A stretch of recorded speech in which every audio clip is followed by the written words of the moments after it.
நல்லாட்சிக்கான ஐக்கிய தேசிய முன்னணியை உருவாக்குவதற்கான அனுமதி ஐக்கிய தேசிய கட்சி சம்மேளனத்தில் வழங்கப்பட்டது. கட்சித் தலைவர் ரணில் விக்ரமசிங்க தலைமையில் கொழும்பில் இந்த சம்மேளனம் நடைபெற்றது.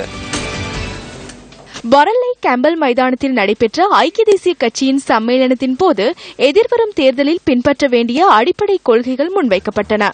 எதிர்வரும் 15ஆம் திகதி முதல் சமையல் எரிவாயு சிலிண்டர் ஒன்றின் விலையை 100 ரூபாவால் குறைப்பதாகவும் சத்தோச ஊடாக விற்பனை செய்யப்படும் அரிசியின் விலையை மேலும் குறைப்பதாகவும் இந்த சம்மேளனத்தில் அறிவிக்கப்பட்டது.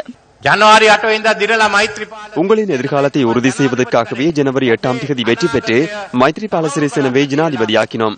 முன்னாள் ஜனாதிபதி யுத்தத்தின் போதும் அதன் பின்னரும் சம்பாதித்தார். வீட்டிற்கு சென்றவர்கள் வீட்டிலேயே இருக்க வேண்டும். 5 வருடங்களுக்குள் 10 லட்சம் தொழில் மார்க்கங்களை ஏற்படுத்துவதாக நான் வாக்குறுதி அளித்துள்ளேன். விபத்தொன்றில் முச்சக்கர வண்டி சாரதியொருவர் உயிரிழந்தால் அவருக்காக 10 லட்சம் ரூபாவை நாம் வழங்குவோம்.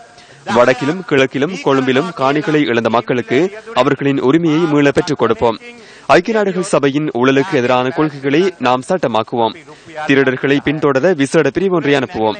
அது தொடர்பில் நீங்கள் எந்தவித சந்தேகமும் கொள்ள வேண்டியதில்லை. அரசியலமைப்பு சபையை 3 உறுப்பினர்களுக்கு மட்டுப்படுத்துவோம். ஒன்றிணைந்த அரசாங்கத்திற்குள் அதிகாரத்தை பகிர்ந்தளிப்பதற்கு நாம் இயன்றவரை இடமளிப்போம். ஐக்கிய தேசிய கட்சியின் பிரதி தலைவர் சஜித் பிரேமதாச முன்னாள் ஜனாதிபதி தேர்தலில் போட்டியிடுவது தொடர்பில் சம்மேளனத்தின் போது கருத்து தெரிவித்தார். வெட்கமில்லையான நான் கேட்கின்றேன். இந்த சிறிய அமைச்சரவை அந்தஸ்துள்ள அமைச்சரை பார்த்து 2 முறை ஜனாதிபதியாக செயற்பட்டவர் அச்சமடைகின்றார். நான் அவருக்கு சவால் விடுக்கின்றேன். இன்னும் தாமதமாகவில்லை. வேட்பு மனுவை மாற்றுவதற்கு திங்கட்கிழமை 12 மணி வரை நேரம் உள்ளது. உங்களுக்கு முதுகெலும்பு இருப்பின், உங்களுக்கு பலம் இருப்பின், குருணாங்களை அழித்துவிட்டு ஹம்மான் தொட்டிக்குள் பிரவேசியுங்கள். வரலாற்றில் உங்களால் மறக்க முடியாத ஜனநாயக ரீதியான பாடம் ஒன்றை ஹம்மான் தோட்டையில் நாம் கற்பிப்பதற்கு தயாராக உள்ளோம் என்பதை இந்த சந்தர்ப்பத்தில் கூறுகின்றேன். மெதவலுனவில் ஒரு குழுவினர் கூச்சலிடுவதனை நாம் அவதானித்தோம். பெரியதாக கூறி சிறிய விடயம் ஒன்றை முன்னெடுப்பதனை நாம் அவதானித்துள்ளோம். எனினும் பாரிய கூச்சலிட்ட போதிலும் எதிரை உருவாக்குகின்றார்கள். சிறிய பூச்சி ஒன்றை.